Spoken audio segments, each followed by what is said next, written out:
welcome to another Isla Creations video. This is the third video on this beginner kit that I'm doing. A little happy cloud there. So if you haven't seen my previous two videos on it, you can choose to go check them out, or you can start from here. Now we can continue with the design. So let's have it here. And so now I'm just going to basically just do half stitches until I think there's not going to be more thread, and then I'm just going to go back a few stitches, grab more of the same colour, and then continue. If I'm using this colour here as well, I will then count the squares and do this bit as well, but I would stop my stitches, cut the thread, all that stuff, and then start again here and then do those bits. That's how I do it because I like to eliminate colours. So I don't know, we'll call it the eliminating colour method, I don't know. So here we go, we've done that and that. One thing I used to do when I first started was just colour in the bits I've already done. So these are the full stitches, and with a pencil, so you can erase it later, just go over them like that, and that way you know what you've done. I don't really do that much anymore, but that's what I used to do when I very first started cross stitching. So there's a box square, and then it goes up.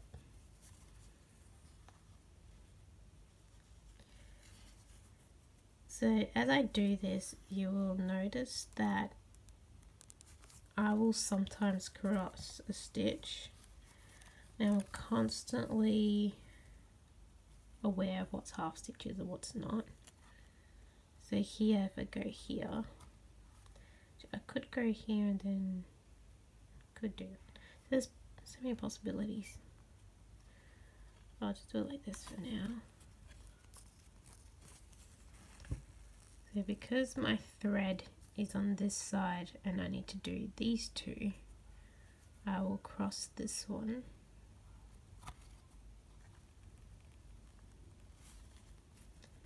That's a full cross. So if you need to keep track of which ones you fully crossed, you can then come here, go, yep, I fully crossed that one. So that you know that that one's just a half one.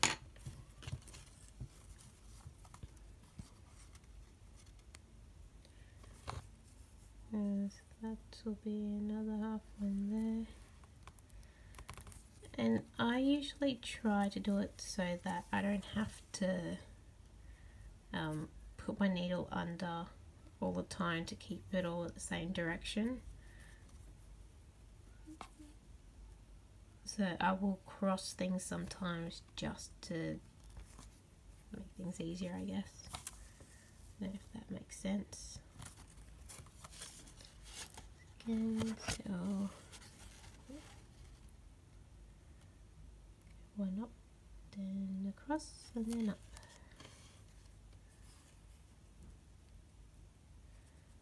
So it's basically how I talk to myself when I'm looking at patterns. So I know across this one, so this is one up,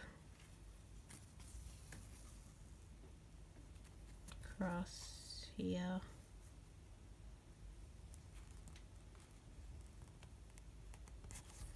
and one up. And before I cross anything, make sure my pattern is being followed.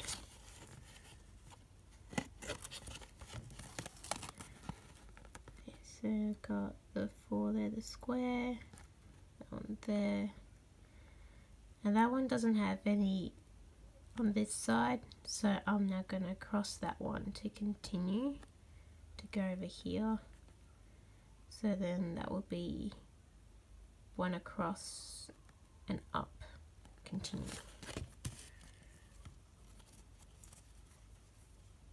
So I've got to cross this one. So I'm just crossing this one just because I can't continue doing half crosses. Now I'm not going to do too many until I can cross them again, because then these are going to be the top ones. But at the same time I want to make sure I can come back to cross these ones as well. So I'm constantly thinking about my next steps, which is hard to kind of explain things to beginners because I've got all these habits already that are very hard to break. So I've got the square, the two that goes across. Now I want to go, so I've got those two just for beginner's sake.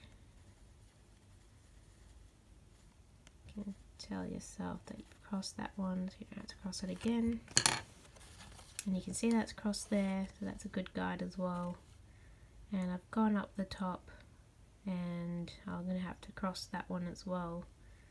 And yeah, so that will be how many?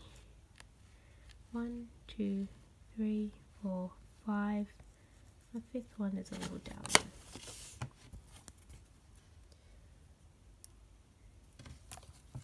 So I've never really seen anyone talk out loud while they do these things. I don't know what actually goes onto their mind when they read patterns, but this is how I think when I'm doing it. So I've got in my head it's 1, 2, 3, 4, 5 blocks and then one down.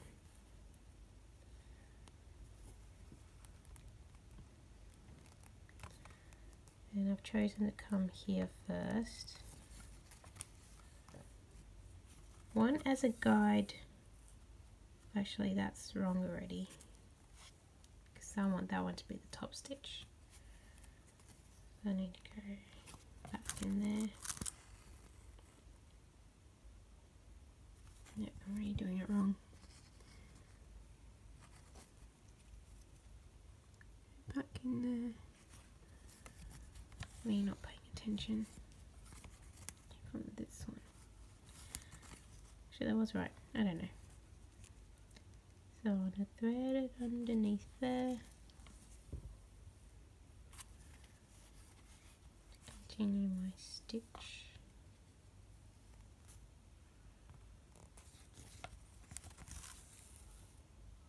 Now I've got it back in the direction that I want it to go. But I always have to think when I do this, if I come here, now I've got to do the cross there, will I still be able to do it there? And I can. So I'll continue. Again, you'll just...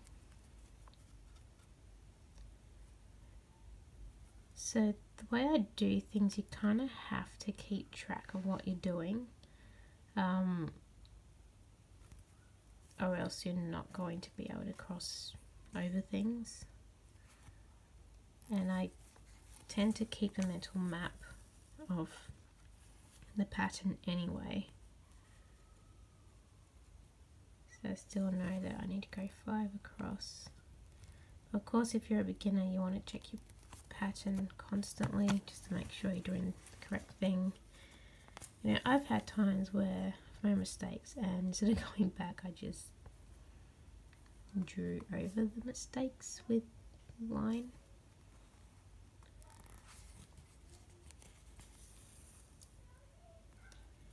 That's 1, 2, 3, 4. I need 5. 1, 2, 3, 4. Need the 5th one. So I'm basically just going to do this.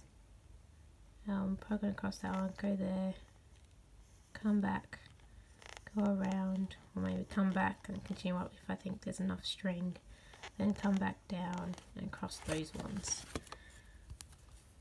So this might seem a bit chaotic, the way I cross stitch. Did I do the 5? 1, 2, 3, 4. Yep. And that's why it's hard to answer people's questions at times, because I know I do things a bit differently with my cross stitching. I'm very comfortable with it, so doing these kind of things, going in all sorts of directions and then coming back and crossing them, it's not a very big deal for me. But you just have to remember the direction you're going through. Now my strands starting to get smaller, so I'm just going to do these ones here so they're done. So these ones will have to be crossed, and I have to put my needle underneath. And that's kind of the thing when you're doing stuff like this, you just have to get comfortable with it, and that's why I tend to get not flustered, but not knowing how to answer someone's questions, because it's some of the things, it's just a practice based skill. You just have to acquire the skill by doing it a lot. And I definitely did not learn how to do this overnight. I did a lot of cross stitching in my teenage years. I take it to school and do it during my break times. I do it when I was traveling from point A to point B, wherever it is I needed to go. Make sure I'm doing this correctly. So I usually am quite silent when I do things like this, because I like to focus. If I start rambling on, I might lose focus. But yeah, I did a lot as a teenager. I got quite lucky that my cousin was able to teach me how to do the neat back method. So as you can see, everything is very neat and tidy back there. Everything's neat and tidy in front as well. Obviously that's important too. Now because I've crossed this one, I think this is a very good demonstrated thing.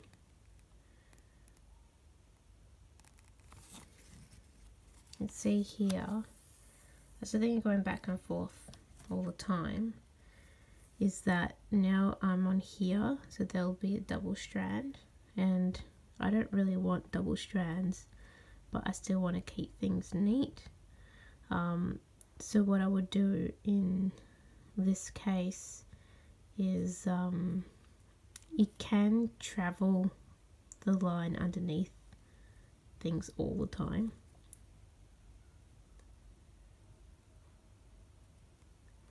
And I have different solutions for different situations, but in here I would just go through here, not do a stitch just yet, because you can always hide things on completed ones. I'll go down here and I'll hide my stitch. Going here. Now again, this is a confidence thing. That way I can still come here and cross that over, and it's as if nothing happened. That's the thing of hiding things in the front, is that you can do stuff like that. And now I can continue.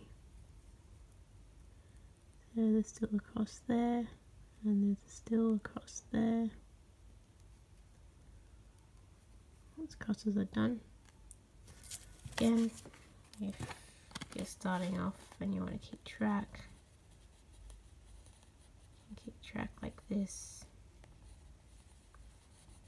So you've crossed all of those ones.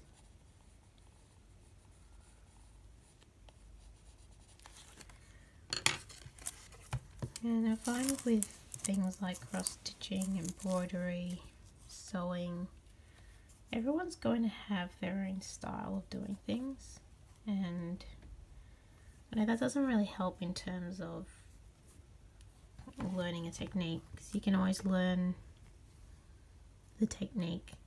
Just practice and practice, do a lot of it. Oh, hang on, just got 1, 2, 3, 4, 5. 1,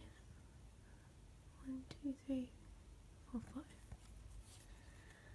5. Yeah, do it until you're comfortable. Cross stitch one color over and over again until you're comfortable with cross stitching. You don't have to follow a pattern straight away. Just get some cloth and start stitching it. I'm just going to do these 3 here, and see my thread is starting to get a bit small, so now I'm going to go back across all the stitches I haven't crossed yet. Yeah, so you can only really develop your own style with this kind of stuff if you've done it a lot, and when you create your own style or you have your own habits, I find it then becomes a bit difficult to teach, because you just do without much thought. I mean, at least I speak for myself. Something to be crossed. And so yeah, here I've crossed these ones are crossed. I need to cross this and come down here and cross all that. And hopefully I have enough thread for that. Sometimes I don't, and you know, I can go back and do less crosses, or I can, you know, figure out a different solution. That's the thing. A lot of times I'm kind of just doing it on the go. Depending on the specific situation, I'll then have developed a specific solution for it. It might not work anywhere else. That's the thing, it's just gaining the confidence. I guess observing other people doing it, you pick up other stuff. I guess that's the main purpose of this video. You get to observe how I do it, and maybe you'll pick something up. Maybe it becomes even more confusing on how the heck did you do that? Why are you doing that? That's definitely cheating. I don't know, whatever you want. Sometimes I like to go and fix the crosses like that. That one is the top stitch, so I've got to put my needle underneath. And I find this colour is very difficult to see on camera, so hopefully it's not too hard to see for you. But I do have a very small screen that I'm looking at the moment, so maybe on a bigger screen it's easier. So making sure everything's going in the correct direction. You also want to make sure everything feels flat, because sometimes if you pull the strands a little bit too much, it can what's the word, make the direction of your, that's not it, I'm already thinking ahead. It can make your cloth go a little bit wonky. Sometimes you can just leave it flat, make sure you're not pulling too hard. Okay, so now here, got a cross here, so I can then go down there. So far, so good. Sometimes I'll encounter situations that aren't ideal. that's the method I play.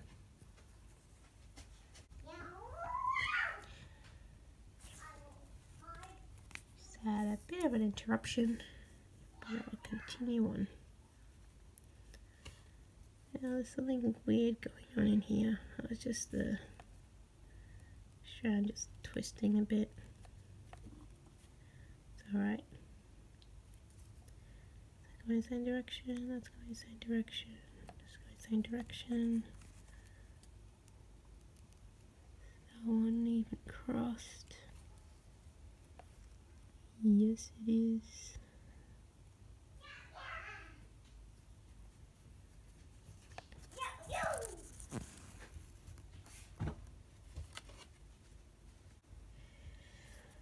Difficulty of recording with a child around. Yeah, so these are all crossed now. Back is all neat and tidy. Just what we want. That is another strand. So from here, I could, if I really wanted to, I can either put my thread down there to hide it and stop, but because I still have a little bit more, once I put my thread down here, I can actually continue. I'll just show you that.